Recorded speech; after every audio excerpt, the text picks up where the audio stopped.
আমরা আইন পড়েছি একমাত্র একটা কারণেই যে আমাদের বাবার বিচার আমরা চাই এবং আমাদের বাবার বিচার করে ছাড়বো। আমি অ্যাডভোকেট সাকিব রহমান, আমি শহীদ কর্নেল কুদরত ইলাহীর সন্তান। আমি সহ এখানে রাকিন আহমেদ আছে, বিডিআরের লাস্ট ডিজির ছেলে। আমরা আইন পড়েছি একমাত্র একটা কারণেই যে আমাদের বাবার বিচার আমরা চাই এবং আমাদের বাবার বিচার করে ছাড়বো।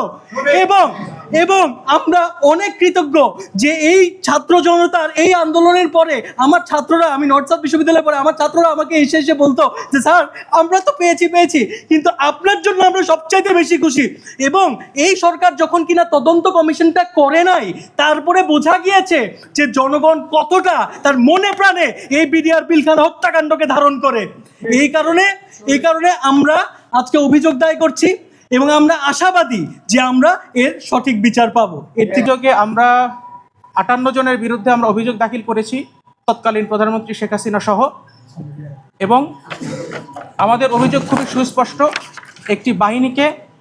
দুটি বাহিনীকে ধ্বংস করে বাংলাদেশের স্বাধীনতা সার্বভৌমত্বকে সংকটাপন্ন করার উদ্দেশ্যে পরিকল্পিতভাবে আওয়ামী ফ্যাসিস্ট মতাদর্শকে প্রতিষ্ঠা করার জন্য দেশপ্রেমিক এবং দক্ষ অফিসারদেরকে খুন করা হয়েছে।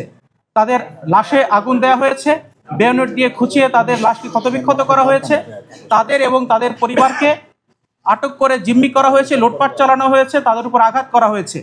এই সব কিছুই মানবতা বিরোধী অপরাধ হিসেবে গণ্য হয় এবং একই সাথে যেহেতু সে রাজনৈতিক উদ্দেশ্যকে চরিতার্থ করার জন্য এই হত্যাকাণ্ডটি সংগঠিত করেছিল, এটি গণহত্যা হিসেবেও পরিগণিত হবে।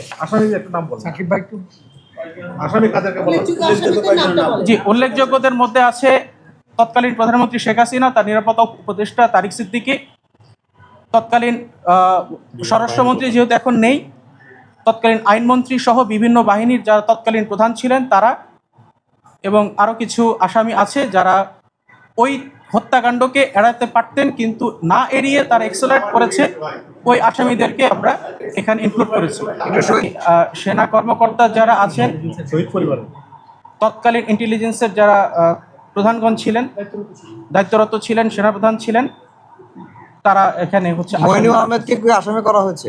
তৎকালীন সেনাপ্রধান হিসেবে তিনি কোনোভাবেই দায় এড়াতে পারেন না এবং হচ্ছে যে বিদেশ থেকে প্রিয়জনকে উপহার পাঠান প্রবাসী শপের মাধ্যমে। যোগাযোগ করুন স্ক্রিনে দেওয়া নম্বরে।